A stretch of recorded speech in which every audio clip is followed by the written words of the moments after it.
Okay, friends, today's story is about Bob the office ghost. We'll get back to Bill the house ghost in a little while. But Bob the office ghost. I used to work at excuse you, Dante. I used to work at a general surgeon's office here in Delaware, Ohio. And when I started there, I started as their surgery scheduler.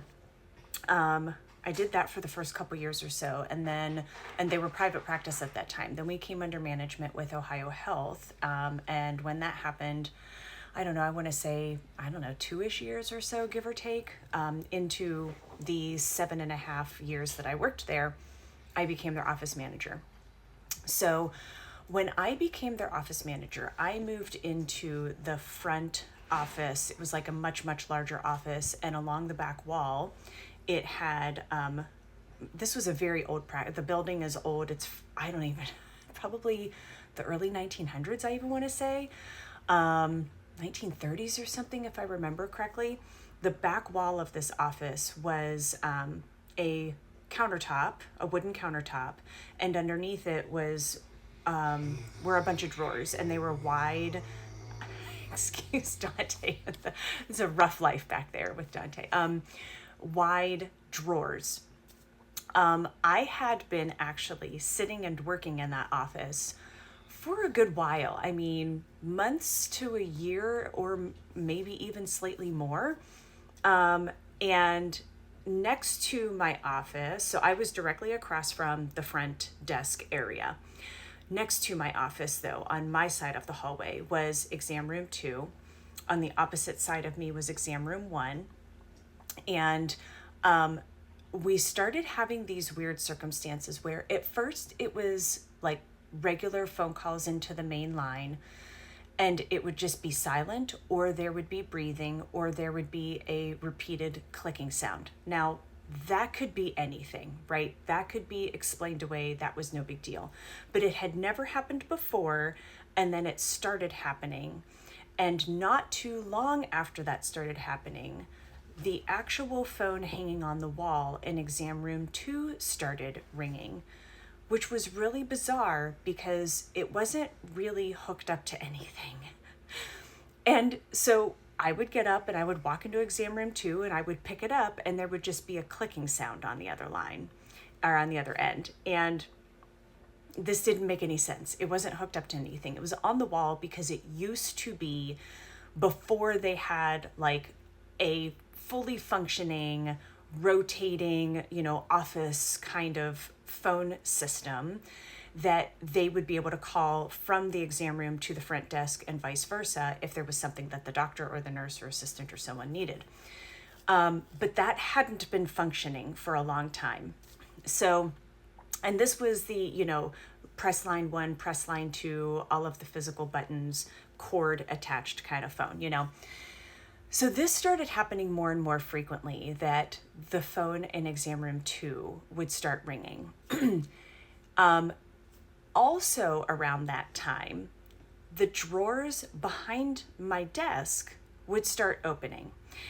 And when it first began, I would be out of my office, either talking to one of the doctors or helping with something at the front desk. I was still doing their surgery scheduling as well as managing the practice. So I would be up and around a lot. Maybe we had physical charts, so maybe back in the chart room.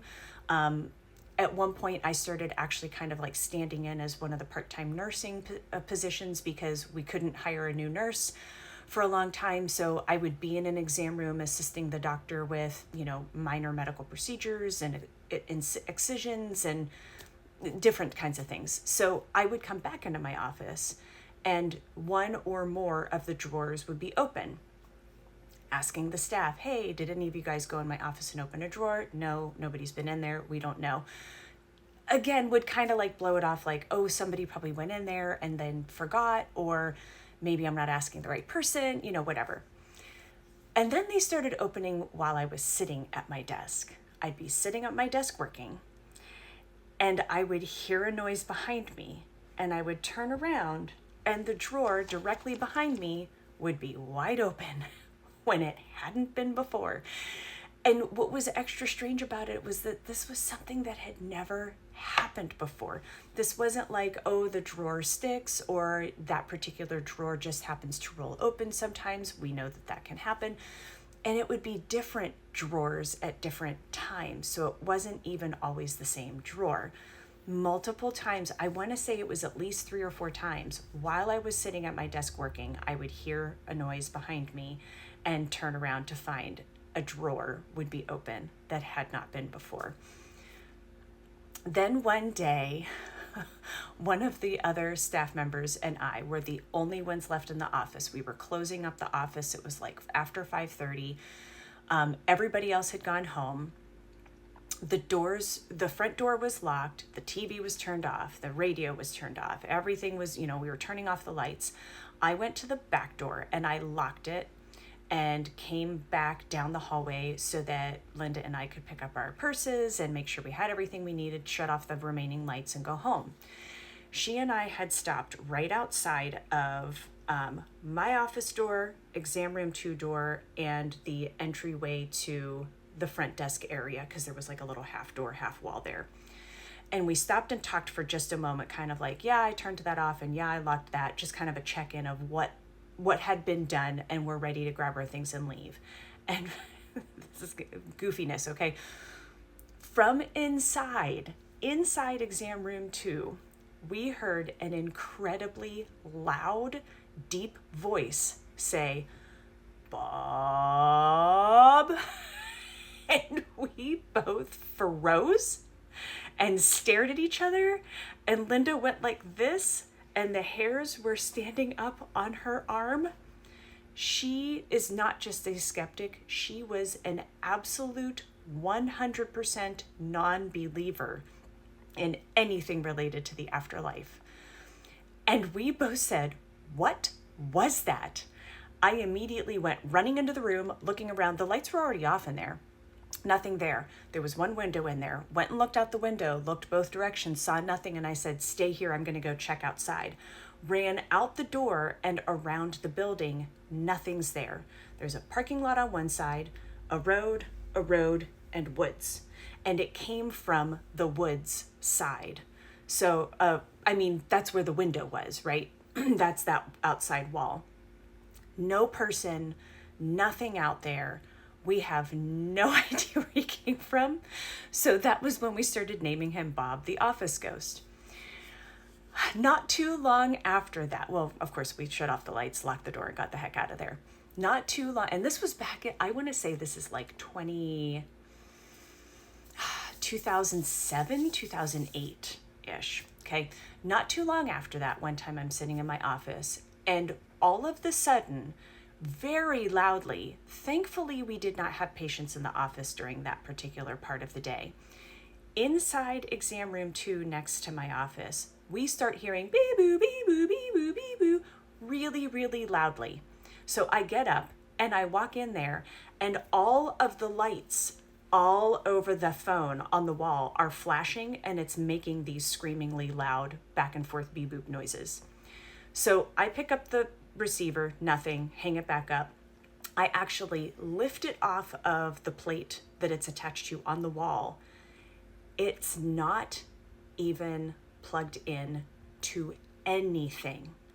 There are no batteries. It has no phone cord going into it. There is no power cord of any sort going into it. It is a freestanding piece of plastic. Now, the second I took it off the plate, all of the beep-boop stopped, all of the lights stopped. But that was the first time any of us had actually taken it off of the wall and the mount that it was hooked to, because previously when it would ring, we would just go in and lift the receiver and hang it back up. None of us had touched it. None of us had known that it didn't even have a phone cord plugged into the back of it. There wasn't even one coming out of the wall. No battery case. I actually took the back of it off. No battery. No battery encasement, no nothing. Not even a spot for it. So, we had a few small instances after that, but that was actually the last time we had a huge encounter with Bob, the office ghost.